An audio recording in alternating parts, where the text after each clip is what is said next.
गैर लाभकारी संगठनों, गैर व्यापारिक संस्थाओं का लेखांकन। Accounting for not for profit organisations.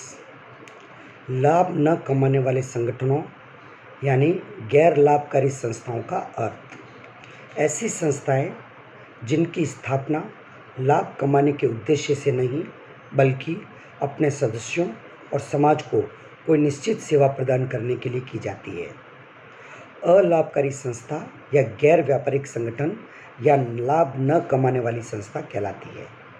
ऐसी संस्थाओं में क्लब, अस्पताल, पुस्तकालय, विद्यालय, महाविद्यालय, धार्मिक संस्थाएं, दानार्थ संस्थाएं, साहित्यिक संस्थाएं, सांस्कृतिक संस्थाएं आदि सम्मिलित की जाती है। गैर व्यापारिक संस्थाओं के उदाहरण। गैर व्यापारिक संस्थाओं के अंतर्गत हम अग्रलिखित संस्थाओं या व्यक्तियों को शामिल करते हैं। शैक्षणिक संस्थान जैसे विद्यालय, महाविद्यालय, विश्वविद्यालय।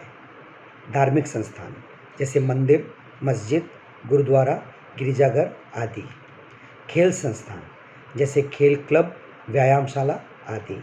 सामाजिक संस्थान अस्पताल, पुस्तकालय, औषधालय, वाचनालय आदि।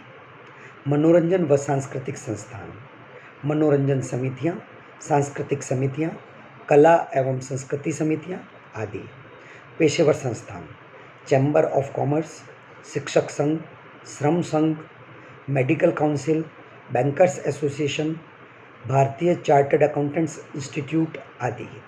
पेशेवर व्यक्ति doctor, auditor, engineer, lawyer, architect आदि। इन संस्थाओं की आय का प्रमुख स्रोत सदस्यों से प्राप्त चंदा, जनता से प्राप्त दान, सरकार व सरकारी एजेंसियों से प्राप्त अनुदान व सहायता अथवा पेशेवर फीस होता है। इन साधनों का उपयोग सदस्यों के उद्देश्यों की पूर्ति तथा लोकहित व सामाजिक हित में किया जाता है।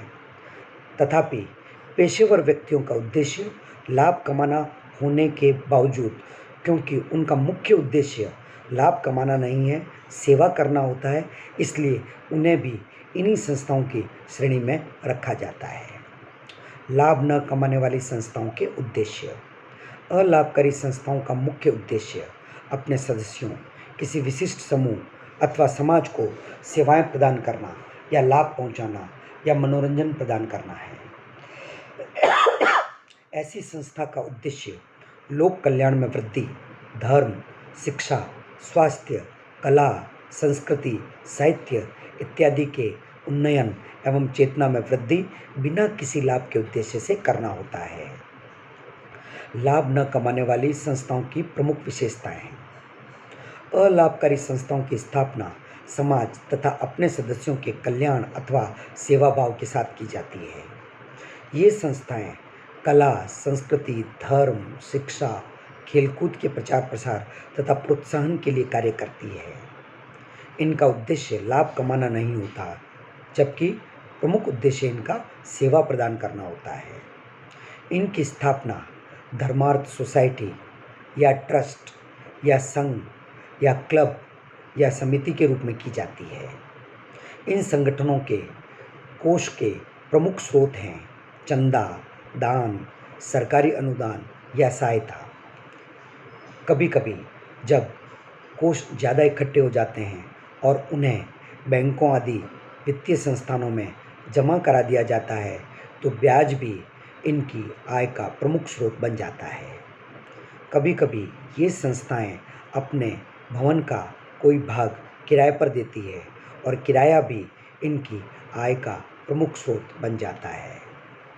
इन संगठनों का प्रबंध समिति या कार्यकारी समिति के द्वारा होता है, जिसका गठन उस संगठन के सदस्यों द्वारा किया जाता है।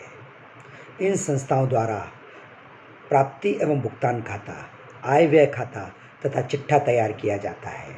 अन्य शब्दों में व्यावसायिक संस्थाओं की तरह इनको व्यापारिक खाता, लाभ हानि खाता बनाने की आवश्यकता नहीं होती है। इन संस्थाओं के अगर लाभ होते हैं जिनको लाभ कहना उचित नहीं है, ऐसा ये कहेंगे कि आय की व्यय पर अधिकता हो जाती है तो उसको अधिशेष या सरप्लस कहा जाएगा। सरप्लस को सदस्यों में वितरित नहीं किया जाता, जैसा कि व्यावसायिक संस्थाओं में सरप्लस जहां उसको लाभ के नाम से बुलाया जाता है उसके मालिकों में बांट दिया जाता है। यहाँ पर सरप्लस को संस्था के पूंजी कोष में जोड़ दिया जाएगा। अब हम लाभकारी तथा अलाभकारी संस्था में अंतर को समझने का प्रयास करेंगे। एक अलाभकारी संस्था लाभकारी संस्था से जिन आधारों में भिन्न होती है वो इस प्रकार है। प्रथम, मूल उद्देश्य। लाभकारी संस्थाओं का मूल उद्देश्य लाभ कमाना होता है, जबकि अलाभकारी संस्थाओं का मूल उद्देश्य सेवा प्रदान करना होता है और वे मुफ्त या न्यूनतम शुल्क के साथ अपनी सेवाएं प्रदान करती है। कोष।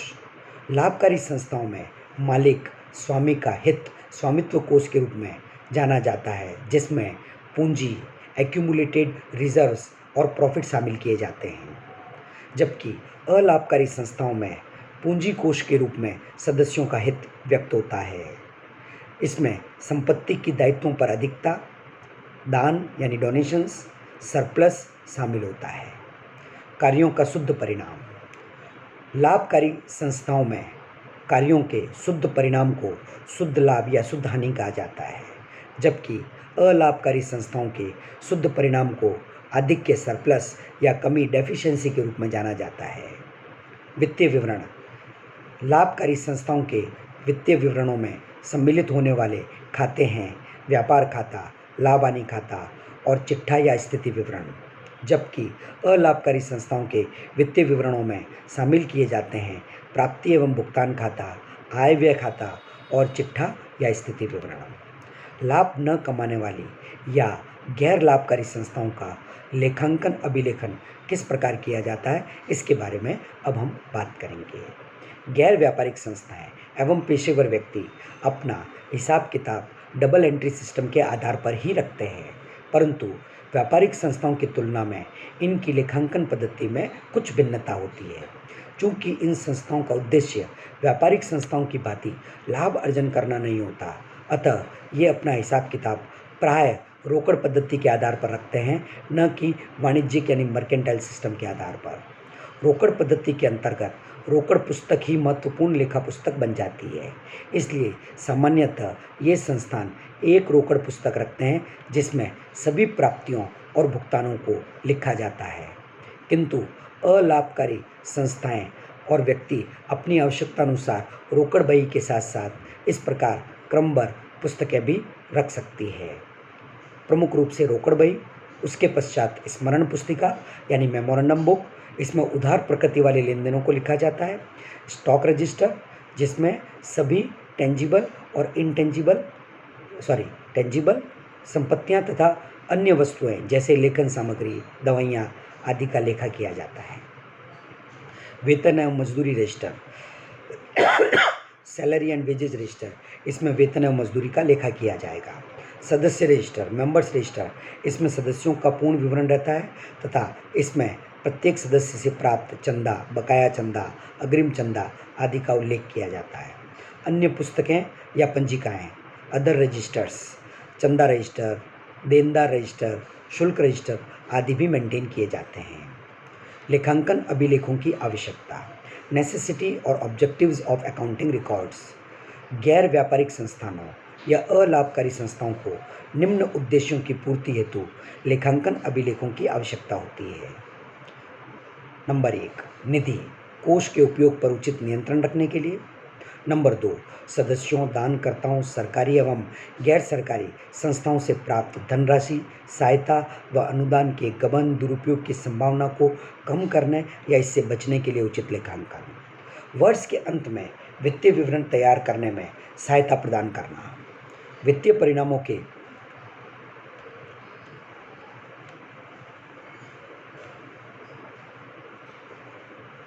बजट प्रावधानों से तुलनात्मक अध्ययन को सुगम बनाना।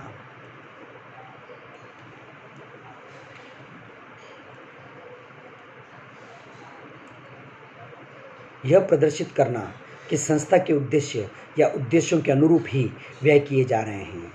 लेखांकन वर्ष के अंत में अधिशेष या आधिक्य या सरप्लस या कमी की स्थिति की जानकारी प्राप्त करना, संवैधानिक यानी कानूनी अनिवार्यताओं का पालन करना और वित्तीय अनुदान प्राप्त करना। इस प्रकार हम कह सकते हैं कि सदस्यों, दानकर्ताओं एवं सरकार द्वारा प्राप्त निधि के गबन, दुरुपयोग की संभावना को कम करने या इससे बचने के लिए, कानूनी अनिवार्यताओं के पालन के लिए, आय व्यय की स्थिति ज्ञात करने के लिए उचित लेखांकन पद्धति को रखना आवश्यक होगा। लेखे रखने का क्रम, सीक्वेंस फॉर प्रिपेयरिंग अकाउंट्स। सबसे पहले जो रोकड़ पुस्तिका रखी जाती है उससे सारांश के रूप में प्राप्ति एवं भुगतान खाता तैयार किया जाएगा। फिर उसके बाद में कोष आधारित लेखांकन, फंड बेस्ड अकाउंटिंग, जिसमें प्रत्येक प्राप्त फंड या मेंटेन फंड का अलग अलग लेखा किया जाएगा। कुछ महत्वपूर्ण मदों का व्यवहार, चंदा, दान, कंज्यूमेबल आइटम्स आदि की राशि को ज्ञात करना, आय और व्यय खाता तैयार करना और चिट्ठा तैयार करना। सारांश रूप में हम ये कह सकते हैं कि किसी भी गैर व्यापारिक संस्थाओं को भी प्रत्येक वर्ष के अंत में अंतिम लेखे या वित्तीय विवरण बनाने होते हैं। सामान्यतः गैर व्यापारिक संस्थाओं के वित्तीय विवरणों में शामिल किया जाएगा receipt and payment account, income and expenditure account and balance sheet. शेष रही बातों के बारे में हम बात करेंगे अगले व्याख्यान में।